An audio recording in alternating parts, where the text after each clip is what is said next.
আজকে তোমাদের সাথে শেয়ার করব এই সুন্দর সুন্দর চুড়ি কালেকশন আমি কোথায় পেয়েছি, আর সাথে আরো অনেক অনেক স্টলে কি রয়েছে আর কিরকম কি প্রাইস সেটি নিয়ে থাকছে আজকের ভিডিও। আমি এসেছিলাম গৌরনদী বাণিজ্য মেলাতে, আর এই বাণিজ্য মেলার নাম হচ্ছে জামদানি শিল্প পণ্য মেলা। নাম হচ্ছে বাণিজ্য মেলা, বাট লোকেশন পরিবর্তনের জন্য নাম হয়েছে জামদানি শিল্প পণ্য মেলা। চুড়িগুলো দেখতে খুবই সুন্দর ছিল, তবে এই চুড়িগুলোর প্রাইসগুলো ওনারা অনেক অনেক বেশি বলতেছিল। যেই চুড়ির দাম হচ্ছে 180 টাকা, তো সেই চুড়ির দাম ওনারা হচ্ছে 250 300 এরকম করে বলতেছিল। দেখো এখানে যে কিউট কিউট কালারিং কাঁকড়াগুলো, এগুলোর প্রাইস হচ্ছে বাইরে হচ্ছে 20-25 টাকা করে, তো ওনারা হচ্ছে এখানে 50 টাকা করে বিক্রি করতেছে। এবার চলে আসলাম একটা ব্যাগের স্টলে, আর এই ব্যাগ এখানে প্রচুর পরিমাণে ব্যাগ ছিল। ব্যাগের কালেকশন গুলো সুন্দর ছিল মোটামুটি, তবে রিজনেবল প্রাইসের মতো আপনারা পেয়ে যাবেন, তবে একটু দামাদামি করে নিতে হবে। মিনিমাম প্রতিটা স্টলেই হচ্ছে চুড়ি ছিল, আর চুড়ির কালেকশনের ডিজাইনগুলো অনেক সুন্দর ছিল, তবে সেই অনুযায়ী দামাদামি করে নিতে হবে, কারণ বাইরে থেকে আমরা যেরকম চুড়িগুলো কিনি যেই দামে, সো সেই অনুযায়ী এখানকার দামগুলো একটু বেশি না, অনেক পরিমাণে বেশি চাচ্ছিল। দেখেন ওয়ান পিস হচ্ছে যেগুলো 250 করে, সেগুলো হচ্ছে ওরা এখানে 550 করে বিক্রি করতেছে, তবে এক এক স্টলে এক এক রকমের প্রাইস ছিল। তারপর চলে এসেছি জুতোর স্টলে। এখানকার জুতোর কালেকশন গুলো মোটামুটি ভালো ছিল, তবে সেই অনুযায়ী প্রাইসটাও ওইভাবে ছিল। আমি এসেছিলাম সকাল সকাল, এর জন্য বেশি একটা মানুষ ছিল না, তবে এখানে কিন্তু সন্ধ্যার পরে খুবই জমজমাট থাকে। বিকেল থেকে একদম সন্ধ্যার মধ্যে হচ্ছে অনেক অনেক ভিড় হয়ে যায় এখানে। আর একটা স্টলে চলে এসেছি, এই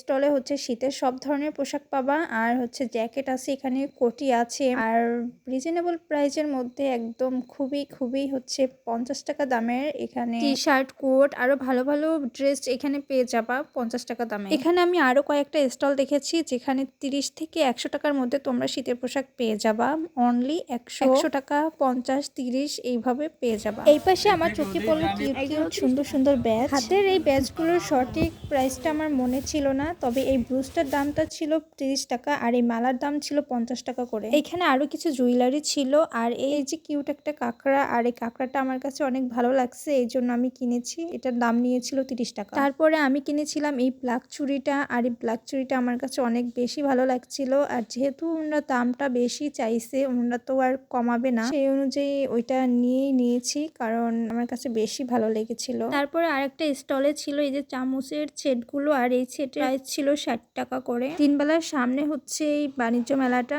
আর এই যে একদম অনেক বড় এরিয়া করে হচ্ছে ওনারা সবাই স্টল দিয়েছে, আর অনেকগুলো স্টল এখানে। এই ইয়াররিংটা আমার কাছে বেশি কিউট লাগছে, এর জন্য আমি এটা নিয়েছিলাম, আর এটার দাম ছিল 50 টাকা। এইটুকের দাম ছিল 50 টাকা, আর এই দুটো আর কি আমার কাছে বেশি ভালো লেগেছিল। এই প্যান্টসের দাম ছিল 30 টাকা। আর এখানে ছিল 3 পিসের স্টল, আর এখানে প্রাইস দেওয়াই আছে, এখানে যেটা যে প্রাইস বাটিক আরো বিভিন্ন ধরনের অনেক 3 পিস পেয়ে যাবা এখানে। সব স্টল ঘুরলে তোমরা সবকিছুই পেয়ে যাবা, আর এখানে সবকিছুই এসেছে। কেক বানাতে যা যা দরকার সেগুলোও ছিল। এক একটার প্রাইস ছিল 50 টাকা করে কেক। এখানে ছিল অনেক রকমের খাবার, আর এই খাবারটা একদমই ভালো ছিল না, একদমই কেউ কিনবেন না, মজা না। এইটা ওই যে জিলাপির মতো, এই পেঁচানো এগুলো একদম ভালো লাগে না খেতে। আমার কাছে একদমই টেস্টটা ভালো ছিল না, আর মনে হচ্ছে যে টাকাটাই নষ্ট করছি এইগুলো কিনে। আরো অনেক অনেক আইটেম আছে যেগুলো খেতে খুবই মজা। তেলে ভাজা পিঠা ছিল এখানে ছিল সবকিছুর আচার, একদম A to Z, একদম সবকিছুর আচার ছিল এখানে। তারপরে আমার চোখে পড়লো একটা ফুচকার স্টল, আর এখানে অনেক অনেক খাবার থাকে যেগুলো হচ্ছে বিকেল থেকে শুরু হয়। সকাল টাইমে এসেছি, এর জন্য কোনো খাবারই ছিল না। দেন আমার চোখে পড়লো একটা ফুচকার স্টল, আর চলে গেলাম ফুচকার স্টলে। স্টলটা খোলা ছিল, এর জন্য চলে আসলাম ফুচকা খেতে, আর ফুচকার প্লেট ছিল 60 টাকা করে,